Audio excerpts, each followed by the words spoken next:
Welcome once again to Learning English Language classes.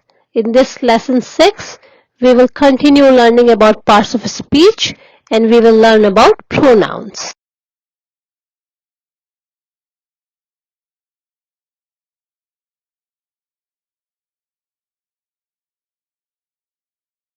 First of all, we need to know what is a pronoun.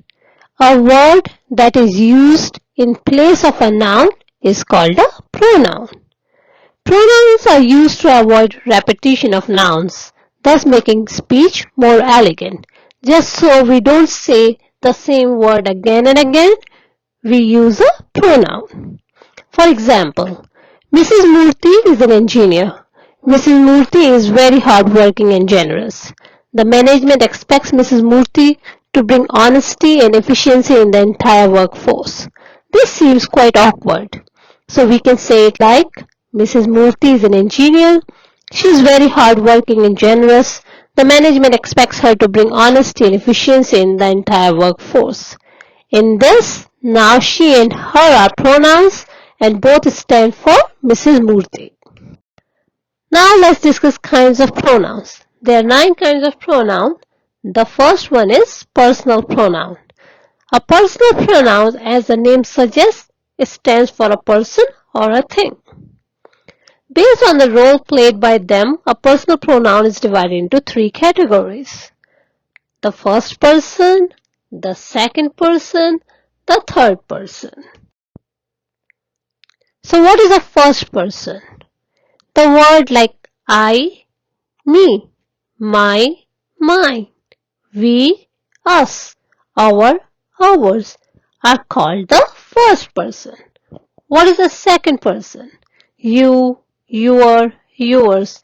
All these words are called the second person. The third person. He, his, him, she, her, hers, it, its, they, their, them. All these words are called the third person. So when you talk in a nice way, good manners always require that we should say you and I, not I and you. You and he, not he and you. Hurry and I, not I and hurry. He and I, not I and he. Let's try doing this small assignment now. In the following sentences, identify the pronouns and say for what each stands. I've given you the answers so that you can understand it as we go. Try doing this exercise by yourself. Write the correct form of the pronoun. Rama and dash were present. What would you choose? I or me? We are not so poor as dash. What would you choose? They or them? Can you sing as well? Dash. What would you choose? They or them? He is as good as I or me? Nobody but him or he was present. Try doing them and now you will understand what form of the pronoun you would use. The next kind of pronouns is possessive pronoun. It expresses ownership, possession, or some other relationship. For example, these gloves are mine. This is all yours. The third kind of pronoun is reflexive pronouns. When self is added to my, your, him, her, it, and selves to our, your, them, we get what we call reflexive pronouns.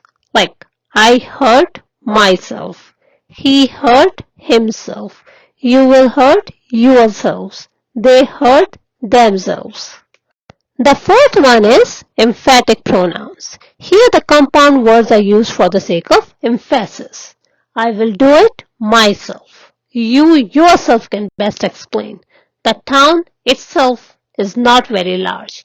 Here these compound pronouns are making this sentence more emphatic. Hence the word emphatic pronouns. The fifth kind of pronouns are demonstrative pronouns. The pronouns used to point out the object to which they refer are called demonstrative pronouns. For example, these are my class fellows. This is a present from my mom. That is the red fort. Mumbai mangoes are better than those of Bangalore. A demonstrative pronoun always replaces a noun. This and those suggest nearness, and that and these suggest distance.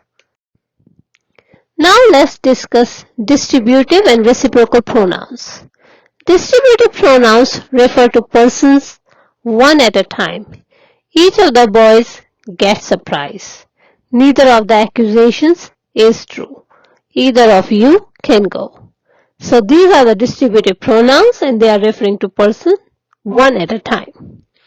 Reciprocal pronouns are used to express mutual or reciprocal relationship and represented by the words each other, one another.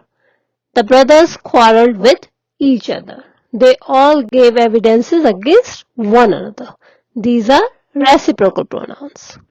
The old rule that each other should be used in speaking of two persons or things and one another in speaking of more than two is no longer strictly observed. Now let's discuss interrogative pronouns. These are the pronouns that we use for asking questions. Who is there? What do you want? Which is your book? Who is use of persons only? Which is use of both persons and things. It implies selection. What is use of things in such expressions as what are you? Where what refers to a profession or employment.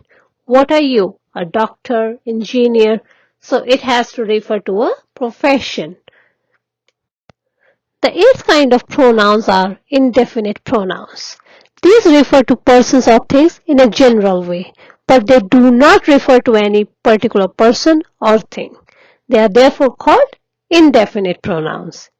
For example, one, none, all, somebody, nobody, anybody. Ninth and the last kind of pronouns is the relative pronouns. These relate to some noun going before which is called its antecedent. I met John who has just returned. All that glitters is not gold. In these two sentences, who is telling us about John? That is telling us about all. So these are called the relative pronouns. A relative pronoun does double work, the work of a pronoun and the work of conjunction as it joins the statements. The relative pronoun should be placed as near as possible to its antecedent. It's time for doing an exercise. There are 10 sentences and you have to fill in the blanks with the kind of pronouns that are given in brackets. As usual, I would suggest that pause this video, do this exercise, take your time, and then you will find your answers in the next slide. I hope you were able to do most of them. If not, try once again and don't forget to like, share and subscribe our videos. In the next one, we would come up with adjectives. Thank you. Bye-bye.